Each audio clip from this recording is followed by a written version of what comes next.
Hi, just wanted to do a quick review on this trap, which is fairly new to the UK. It's A24 Trap, works with a CO2 gas cylinder. It's got a counter which obviously works, and the striker strikes something. You can see inside there's a little pin. When rodent puts its nose up there, it gets whacked, and boy does it get whacked.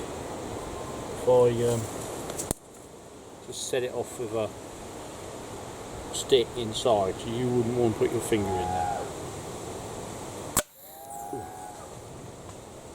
Actually jumped just doing it. Anyway, I thought one of these things has got to be a must-have for what I'm doing, as in gamekeeping. You have a little bottle of lure which screws on the top. You rub the lure on the stick, screw it on the top, got a cap that goes over it, and all is well. Right, it's absolute fantastic bit of kit, but the trouble is, it's trapping what you want. I set this up where there was a lot of rats, and in one night I trapped a dozen field mice that I didn't really want to trap, and it upset me a little bit. If I'd have used poison bait, yeah, I would have killed them all. Would have never have known. The problem is in the UK now is that they're trying to stop poison baits, and they're going to go over to things like this.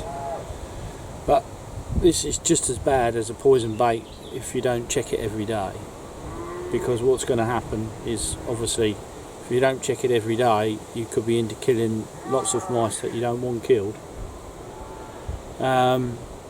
And not the rats.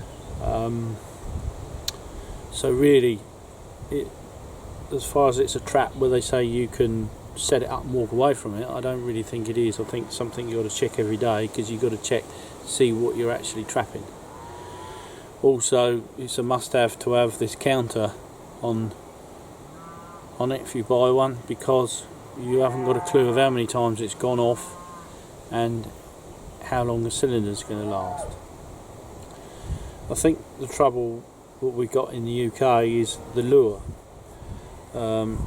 It's sort of set up to have chocolate or thereabouts inside, and you know, pretty much all mice and rats like chocolate. So if you're going to set it up in a field of maize to try and kill the rats in the maze, I think they'll just leave it alone and carry on eating the maize. I haven't really had a great deal of success with rats with it, to be honest with you. Again, I think it's the lure. We really need a better lure for the UK. One of the primary reasons for me buying it was for the stoats, as it says on there, it's for rat and stoats. But I don't think stoats are going to go after chocolate that much, so we've really been let down by the lure again. So,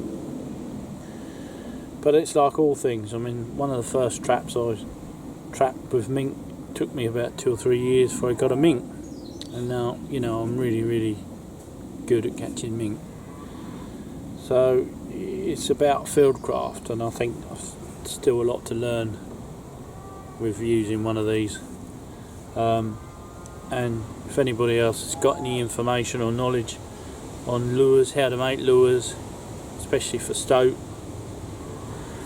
and better lures for rats, you know, just get in touch and share the information. as I say, it's a fantastic piece of kit. We just got to find out how to use it right. It's been developed in the other side of the world, and they profess to be able to drop them out of airplanes or helicopters, but I mean, they must have different rats to what we got, because the rats in the UK seem to be fairly smart, and at the moment it's catching diddly squat. You know, fair enough, if you fixed it inside your house under the floorboards, you could probably walk away from it because you don't want the rodents, but from a gamekeeping point of view, you don't want to kill everything. You know, you just want to kill your target species, and so as far as gamekeeping point of view, it's not that good. You know, I don't want to upset anybody, and I certainly don't want to upset the manufacturers, but at the moment, for me, it's not doing the job, which it could do. For what reason, I don't know, but I'm just going to have to persevere with it. I've had it for about 8 months now. I've tried it at various different sites. As you can see, I've mounted it onto a post which will drive in to the ground. It's been in a really high density rat population, and it's caught none. It's been left there for several weeks on end, and it's caught none. As I say, it went into another high density rat population and caught a lot of mice that I didn't really want caught. Had I used poison, yeah, well, I would have poisoned everything and then would have never have known. But as far as setting a trap up and walking away from it and leaving it for 3 or 4 months at a time, I think it's a real no-no. I still think you've got to check it every day, check for what you're killing, because, you know, at the end of the day, we've got a lot of species that will go after that chocolate which you actually don't want to kill. I know I certainly didn't want to kill a load of field mice when really I was after rats around a particular pheasant feeder. So from that point of view, we've still got a lot of learning to do with this.